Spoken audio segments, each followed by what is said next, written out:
안녕하십니까 여러분. 오늘은 7월 18일 금요일입니다.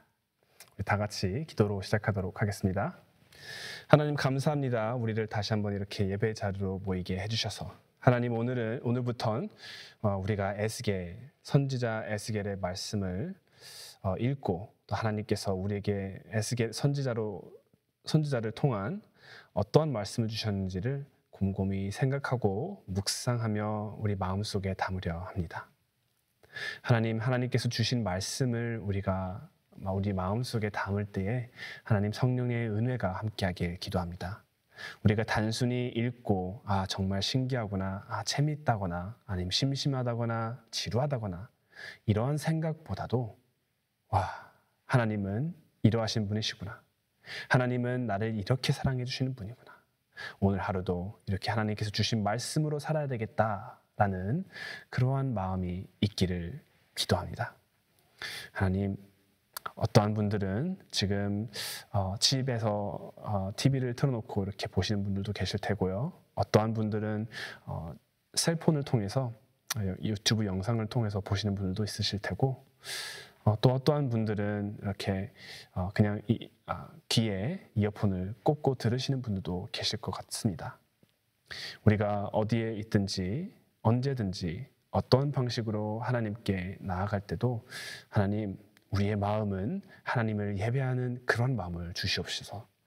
또한 우리가 기도를 드릴 때에도 우리가 그냥 혼잣말을 하는 것이 아닌 세상의 창조주이시고 세상을 관리하고 계시고 우리를 돌봐주시는 하나님이 우리의 기도를 들으시고 계시다, 이러한 것을 깊이 알게 하여 주시옵소서. 하나님, 이렇게 하나님께 예배와 기도로 나아갈 때에 하나님, 저희의 믿음이 자라나고 하나님을 듣높여지고 하나님의 뜻에 따라 살아갈 수 있는 그러한 교회가 될 수 있도록 또한 인도하여 주시옵소서. 오늘 저희의 마음을 열어주시옵시고 우리에게 말씀하여 주시옵소서. 감사드리며 이 모든 말씀 예수님의 이름으로 기도드렸습니다. 아멘. 네, 지금 이 시간 찬송가 293장 주의 사랑 비칠 때 우리 다 같이 함께 부르도록 하겠습니다.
새 생명 다시 찾게 되었네.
오늘 하나님께서 주시는 말씀은 에스겔 1장 1절부터 14절입니다. 우리 다 같이 한 목소리로 읽도록 하겠습니다. 30째 해 넷째 달 초닷새에 내가 그발강가 사로잡힌 자 중에 있을 때에 하늘이 열리며 하나님의 모습이 내게 보이니 여호야긴 왕이 사로잡힌 지 5년 그달 초닷새라. 갈대아 땅 그발강가에서 여호와의 말씀이 부시의 아들 제사장 나 에스겔에게 특별히 임하고 여호와의 권능이 내 위에 있으니라. 내가 보니 북쪽에서부터 폭풍과 큰 구름이 오는데 그 속에서 불이 번쩍번쩍하여 빛이 그 사방에 비치며 그 불 가운데 단쇠 같은 것이 나타나 보이고 그 속에서 내 생물의 형상이 나타나는데 그들의 모양이 이러하니 그들에게 사람의 형상이 있더라. 그들에게 각각 내 얼굴과 내 날개가 있고 그들의 다리는 곧은 다리요 그들의 발바닥은 송아지 발바닥 같고 광낸 구리같이 빛나며 그 사방 날개 밑에는 각각 사람의 손이 있더라. 그 내 생물의 얼굴과 날개가 이러하니 날개는 다 서로 연하였으며 갈 때는 돌이키지 아니하고 일제히 앞으로 곧게 행하며 그 얼굴들의 모양은 넷의 앞은 사람의 얼굴이요 넷의 오른쪽은 사자의 얼굴이요 넷의 왼쪽은 소의 얼굴이요 넷의 뒤는 독수리의 얼굴이니 그 얼굴은 그러하며 그 날개는 들어 펴서 각기 둘씩 서로 연하였고 또 둘은 몸을 가렸으며 영이 어떤 쪽으로 가면 그 생물들도 그대로 가되 돌이키지 아니하고 일제히 앞으로 곧게 행하며 또 생물들의 모양은 타는 숯불과 횃불 모양 같은데 그 불이 그 생물 사이에서 오르락 내리락하며 그 불은 광채가 있고 그 가운데서는 번개가 나며 그 생물들은 번개 모양같이 왕래하더라. 아멘. 에스겔은 주전 593년 유다 왕 여호야긴 왕이 바벨론으로 사로잡힌 이후에 예언자 사역을 시작해 약 22년간 활동한 선지자입니다. 그리고 이 시기는 예루살렘이 함락되고 성전이 파괴되며 유다가 멸망하고 백성들이 포로로 흩어져 사는 시대였습니다. 그리고 그런 가운데 에스겔은 하나님께서 주신 이상을 통해 백성들에게 이렇게 선포합니다. 하나님은 여전히 살아계시며 그분의 영광은 무너지지 않았다. 이 책의 기록 목적은요, 단순히 위로가 아닙니다. 우상 숭배의 도덕적 부패, 그리고 하나님의 심판에 대한 정당성을 선포하고요. 하나님의 공의와 회복의 약속을 전하며 흩어진 이스라엘 백성에게 새로운 정체성과 소망을 심어주시는 것입니다.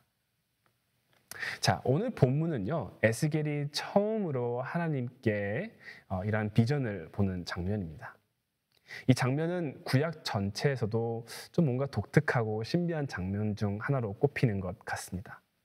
말 그대로 하늘이 열리고 하나님께서 보여주시는 영광을 본 것이죠. 오늘 1절에서 이렇게 말을 하죠. 30째 해 넷째 달 초닷새에 내가 그발강가 사로잡힌 자 중에 있을 때 하늘이 열리며 하나님의 모습이 내게 보이시니. 자, 에스겔은요, 예루살렘이 아닌 바벨론, 다시 말해 낯선 땅, 패배와 상실의 자리에서, 그 자리에서 하늘이 열리는 것을 경험합니다. 그리고 이 사실은요, 하나님은 성전 안에서만 계시는 분이 아니라 어디에서든 임재하시는 분이다라는 것입니다. 내가 낙심하고 혼란스러울 때에도 하나님은 우리에게 말씀하실 수 있는 분이십니다. 오늘 제가 있는 지금 이 예배당뿐만이 아니라 여러분이 계신 곳에서도 하나님은 함께 하십니다. 병상 위에서도, 통학하는 차 안에서도, 식탁 앞에서도 하나님은 역사하실 수 있는 분이시고요. 우리가 매일 예배로 서로 각각 서로 다른 자리에서 교회로부터 떨어져 있지만, 그렇게 예배를 드리고 있지만서도요, 이게 얼마나 감사한 말씀인지 모르겠습니다.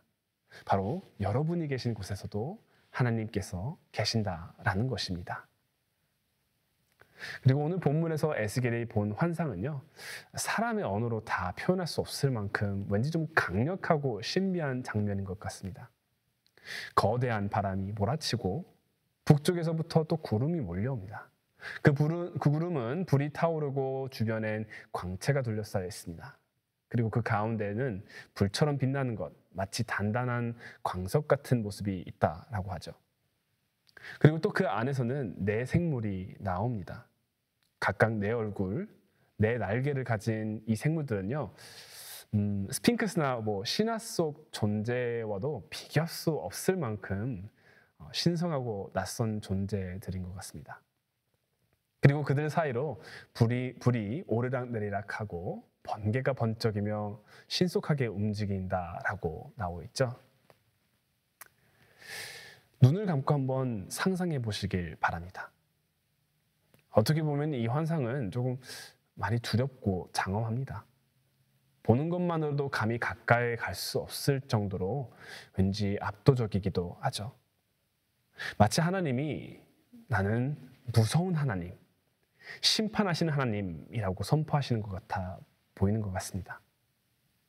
하지만 우리가 절대 놓쳐서 안 되는 것은요, 이 두려운 영광의 중심에는요, 하나님의 사랑이 있다라는 것입니다. 하나님은 왜 이토록 무서운 모습으로 에스겔 앞에 나타나셨을까요? 하나님은요, 그 백성이 잘못을 지었더라도 그들을 버리시지 않으셨기 때문입니다. 자, 이렇게 제가 말씀을 드리면요, 어떠한 분들은 이렇게 답변을 할 수 있을 것 같아요. 아니, 도대체 하나님의 사랑이라면서 왜 이렇게 이상하고도 무서운 환상으로 사람들에게 나타나십니까? 이 무서운 면모나 심판의 모습이 어떻게 하나님의 사랑일 수 있습니까? 여러분, 예를 한번 들어보죠. 여러분들이 정말로 싫어하는 사람이나 나를 정말로 아프게 한 사람이 있으신가요?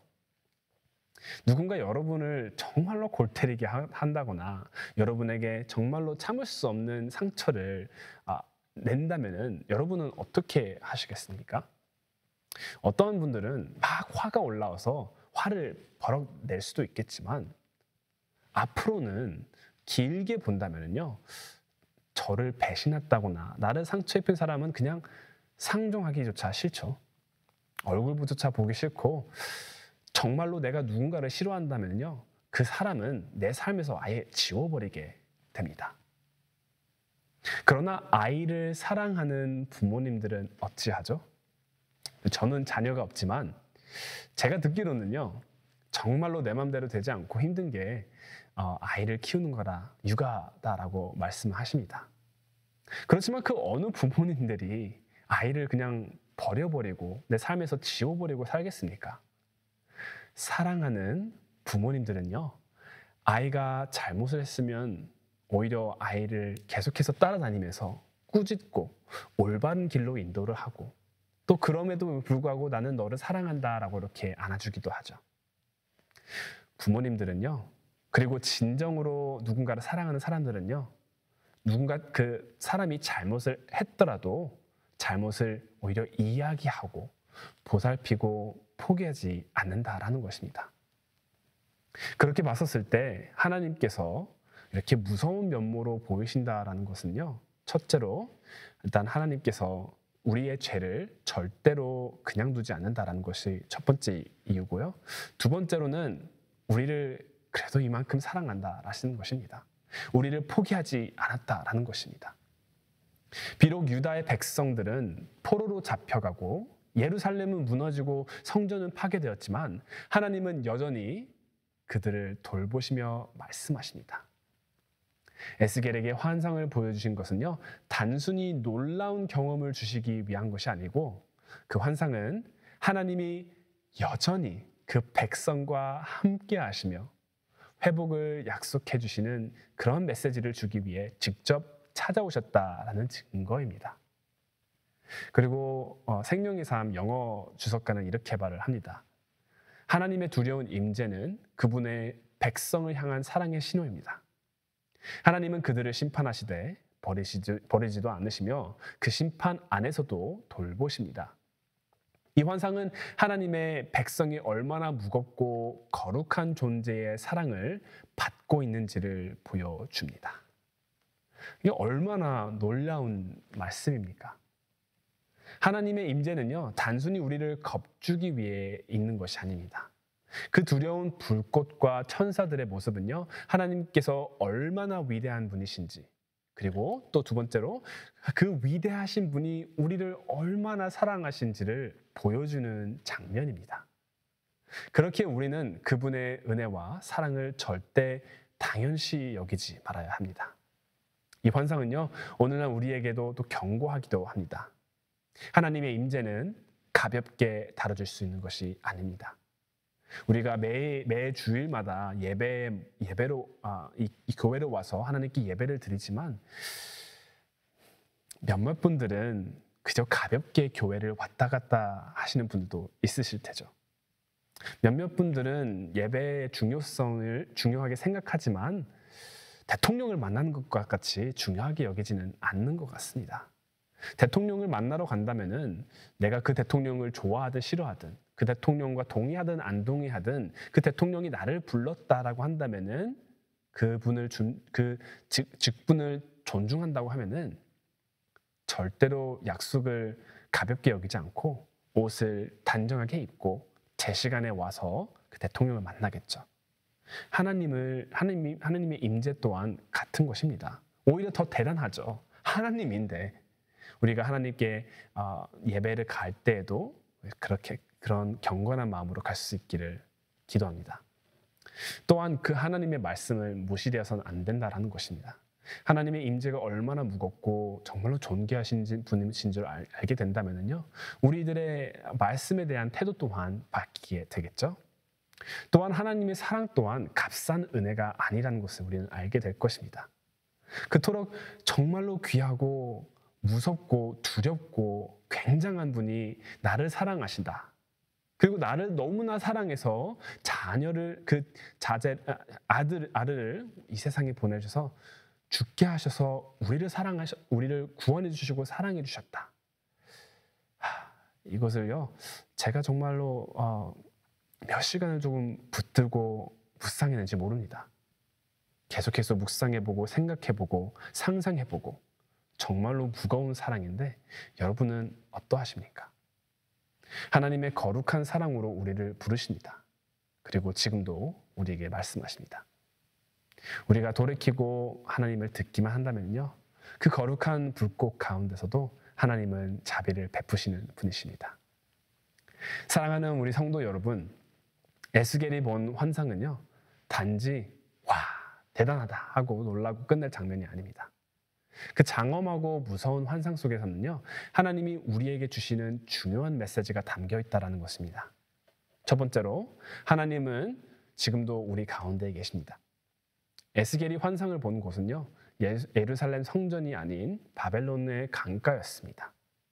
하나님의 성전이라는 형식에만 머무르시는 것이 아니고 우리가 절망과 상실의 자리에서도 역사하시는 살아계시는 하나님이시라는 것입니다. 자, 둘째, 하나님의 임재는 단지 위협이 아니라 돌보심이십니다. 불타는 불꽃과 번개, 날개와 소리와 천상의 생물들은 우리를 위협하는 이미지처럼 보일 수 있으나 이 환상은 단순히 하나님의 거룩함을 강조하시는 것이 아닙니다. 하나님은 때로는 두려운 모습으로라도 우리에게 말씀하시는 분이십니다. 왜냐하면 우리를 그만큼 사랑하시기 때문입니다. 정말로 우리를 사랑하지 않으셨다면요, 우리에게 말씀조차 하시지 않고 주시지도 않으셨을 것입니다. 하나님은요, 에스겔에게만 뿐이 아니라 우리에게도 말씀하시죠. 나는 너희를 잊지 않았다. 너희가 어디에 있든 나는 너희 곁에 있다. 그러니 나에게 돌아오고 나의 음성에 귀 기울여라. 하나님은 우리에게 이렇게 말씀하십니다. 자, 세 번째로는 우리는 하나님의 앞에서, 임재 앞에서 조금 더 민감하게 반응하는 삶을 살아야 한다라는 것입니다. 에스겔이 본 생물들은요, 번개처럼 반응한다라고 하죠. 하나님의 영이 가라는 대로 곧장 움직입니다. 어떤 방향이든 머뭇거리지 않고 움직입니다. 우리도 좀 그렇게 살아야 할 필요가 있다라고 생각합니다. 하나님이 말씀하실 때 순종으로 반응하고, 내가 정말로 싫고 두려울지라도 그보다 내 삶을 구원해 주시고 나를 사랑해 주시는 그 하나님의 말씀을 따라 순종하는 것, 하나님의 뜻이 비춰질 때 믿음으로 뛰어드는 삶, 그것이 바로 하늘의 사람, 임재의 사람으로서 사는 삶입니다. 사랑하는 우리 중앙교회 여러분, 지금 여러분의 삶은 어떤 계절 가운데 있으십니까? 마치 포로처럼 갇혀있는 절망적인 삶을 살고 계신 건 아니십니까? 기도해도 응답이 없고 예배도 감흥이 없고 하나님이 멀게 느껴지십니까? 그렇더라 하더라도 우리 성도님들은 기억하셨으면 합니다. 하나님의 하늘은 닫힌 적이 없습니다. 에스겔이 경험한 것처럼 하늘은 바벨론에서도 열렸습니다. 그 말은즉 그렇게 절망하는 삶을, 그러한 계절을 겪고 있는 성도님들에게도 하나님의 하늘의 문은 열릴 줄로 믿습니다. 하나님의 임재와 영광은 성전이 무너져도 무너지지 않았습니다. 그리고 하나님은 여전히 여러분들에게, 저에게, 우리 교회에게 말씀하십니다. 하나님은 무서운 심판을 통해서도 사랑을 말씀하시는 분이시고, 위험으로 우리를 일깨우시고 결국 우리를 살리기 원하시는 하나님이십니다. 그러니 오늘 우리는 하나님의 말씀을 듣고 반응하는 삶으로 나아가야 합니다. 그 임재에 민감하게 움직이는 하나님의 백성으로 살아가야 합니다. 영적으로 무감각한 사람이 아니라 하나님의 임재에 번개같이 반응하는 사람, 세상의 풍조에 따라가는 자가 아니라 하나님의 명령으로, 하나님의 말씀으로 움직이는 자, 그때에 우리도 이 땅의 바벨론 속에서 하늘이 열리는 것 같이 그러한 같은 순간을 경험하게 될 줄로 믿습니다. 기도하겠습니다. 하나님 감사합니다. 우리를 이렇게 사랑해 주셔서. 하나님, 유다는 하나님께 죄를 짓고 벌을 받게 되었습니다. 자기의 집으로부터 쫓겨나게 되고, 하나님을 예배드리던 성전이 무너지고 자신의 삶이 무너지고 모든 것이 빼앗기며 그러한 절망을 살아가는 가운데 하나님께서는 선지자 에스겔을 통해 이 유다의 백성들, 이스라엘 백성들에게 나타나셨습니다. 그리고 그들에게 조금 무서운 면모일지라도 하나님께서는 그들을 버리시지 않으셨다라는 메시지를 주시며, 하나님께서는 그들에게 희망을 주시고 소망을 주셨습니다. 하나님, 오늘 저희가 읽은 이해가 되지는 않고 조금 무서운 그런 이 말씀 속에서도 우리는 하나님의 사랑을 엿볼 수 있었습니다.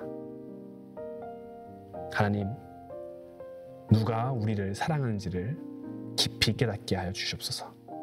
세상을 창조하시고 우리를 죄로부터 구원해 주신 하나님이 우리를 사랑한다는 것을 깊이 깨닫게 하여 주시옵소서.